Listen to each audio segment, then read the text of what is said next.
Romanos 5.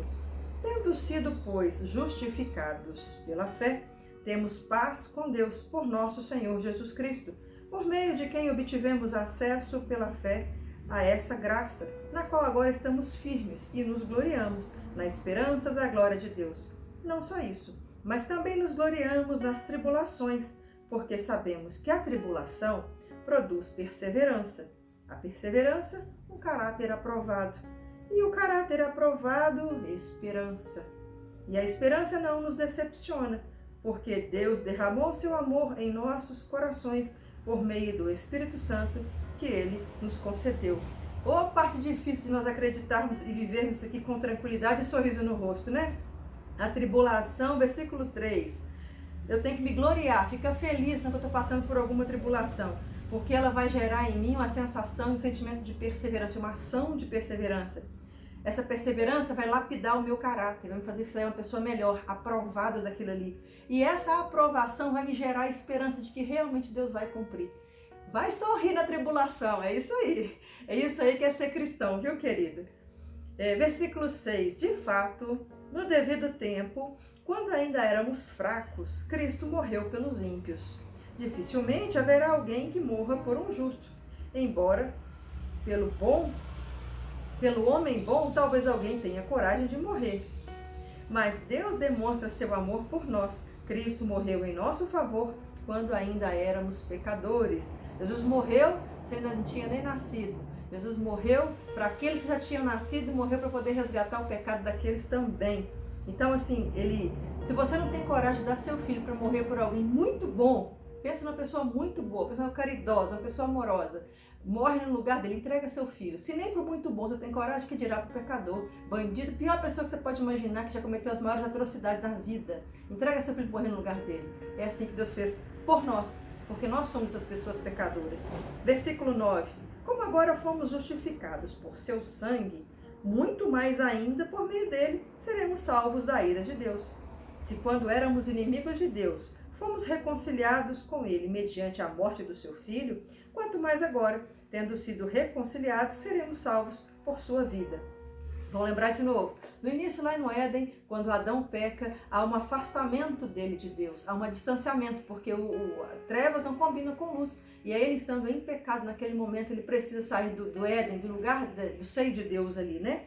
E Jesus Cristo vem para reconciliar e trazer de volta, e limpar do pecado, para que a gente possa reconciliar com o Senhor, com Deus. Então ele fala que, olha, quando a gente era inimigo, nós somos reconciliados com Deus através da morte de Cristo, que ele morreu para nós e nos purificou, quanto mais agora seremos reconciliados e poderemos ser salvos para viver a vida eterna com ele. Não apenas isso, versículo 11, mas também nos gloriamos em Deus por meio de nosso Senhor Jesus Cristo, mediante quem recebemos agora a reconciliação. Reconciliação com Deus vem em Jesus Cristo. Verso 12, portanto, da mesma forma como o pecado entrou no mundo por um homem, acabei de falar, o Adão, por um homem o pecado entrou. E pelo pecado, a morte, porque não existia morte física. Ele vivia eternamente no paraíso com Deus, ali desfrutando da bondade de Deus naquele lugar. Mas quando ele pecou, a morte foi anunciada à raça humana. Assim também a morte veio a todos os homens, porque todos pecaram. Pois antes de ser dada a lei, o pecado já estava no mundo. Lembra que a lei dada em Moisés, lá na frente, o pecado tinha entrado lá em Adão, no mundo. Mas o pecado não é levado em conta quando a lei não existe.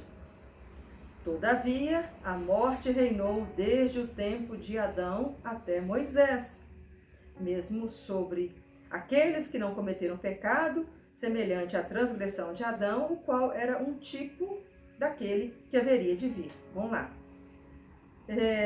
Deus é tão justo que ele vai dizer assim, olha, se você não recebeu nenhuma ordem, você não quebrou nenhuma lei, se você não recebeu nenhuma lei, se você cometeu uma coisa, não tem pecado, tá? Mas quando foi que Deus não instruiu o seu povo? Quando foi que as coisas não foram reveladas ao seu entendimento? Então, quando Adão peca e todos nós nos tornamos pecadores imortais, não imortais,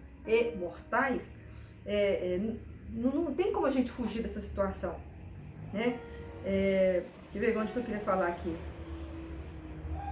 Mesmo aquelas pessoas que não cometeram transgressão como de Adão, mas desde Adão existe sim a transgressão e o pecado. Olha, se você não pecar em nada, se você fizer tudo certinho, o que você fizer não é transgressão. Mas como é que a gente não faz transgressão se a gente peca o tempo todo? Então, vou repetir só o versículo 14. Todavia, a morte reinou desde o tempo de Adão, mesmo sobre aqueles que não cometeram. Agora eu quero falar. Peraí. O qual era... É porque eu misturei aqui, gente, peraí. O qual era um tipo daquele... isso que eu queria falar. O qual era um tipo daquele que haveria de vir.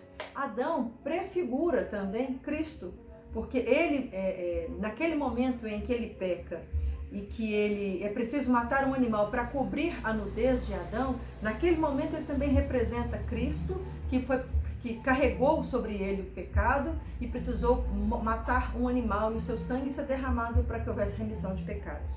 É isso. Versículo 15. Entretanto, não há comparação entre a dádiva e a transgressão. De fato, muitos morreram por causa da transgressão de um só homem. Mas a graça de Deus, isso é, a dádiva pela graça de um só homem, Jesus Cristo, transbordou ainda mais para muitos. Não se pode comparar a dádiva de Deus com a consequência do pecado de um só homem. Por um pecado veio o julgamento que trouxe condenação, mas a dádiva decorreu de muitas transgressões e trouxe justificação.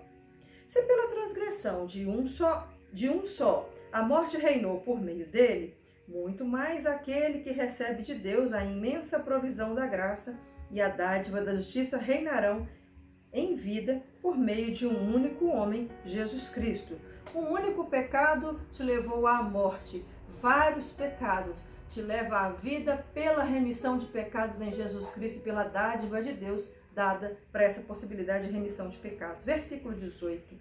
Consequentemente, assim como uma só transgressão resultou na condenação de todos os homens, assim também um só ato de justiça resultou na justificação que traz vida a todos os homens.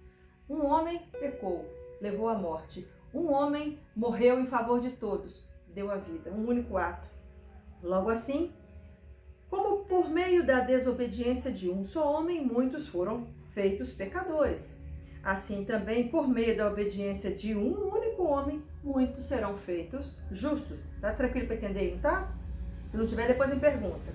A lei foi introduzida para que a transgressão fosse ressaltada.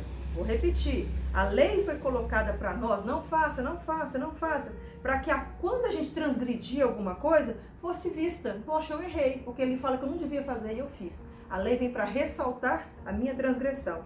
Mas onde aumentou o meu pecado, transbordou a graça, a fim de que assim como o pecado reinou na morte, também a graça reine na justiça para conceder vida eterna, mediante Jesus Cristo, nosso Senhor. Vamos lembrar de uma passagem que Jesus fala lá nos evangelhos, eu não vou lembrar especificamente agora não. Enquanto eu estou gravando, eu posso colocar depois no vídeo, se alguém me pergunta também. Jesus pergunta assim para o camarada, tinha uma mulher, acho que estava lavando os pés com Jesus, não sei se estava com choro ou estava derramando óleo. Acho que estava beijando os pés de Jesus, secando com o cabelo, as lágrimas, eu acho que era essa passagem.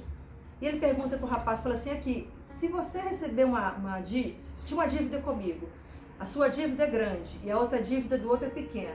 Se eu cancelar as duas dívidas, quem vai ficar mais feliz comigo? Quem tinha uma dívida maior. Então, ele falou assim, essa mulher não para de me beijar aqui, pois a dívida dela era grande, os pecados dela eram muito grandes, e ao perdoar, ela tem um reconhecimento enorme daquilo que eu fiz por ela. A dificuldade nossa nos tempos atuais é reconhecermos pecadores.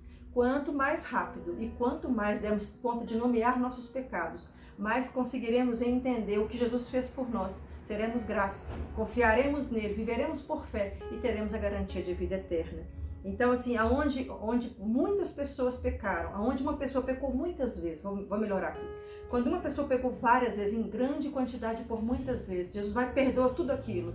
Ela abundou a graça de Deus veio de forma abundante sobre vários pecados. Ela vai ficar grata por Jesus ter feito tudo aquilo. Então, vamos buscar. Senhor, pede ao Senhor hoje, Senhor, quais são os meus pecados? Abre comigo o meu coração e deixa ver o que eu faço de errado contra a tua palavra, para que eu possa me arrepender e ter intimidade contigo. Amém? Deus abençoe. Amanhã continuaremos então o livro de Romanos. Até lá.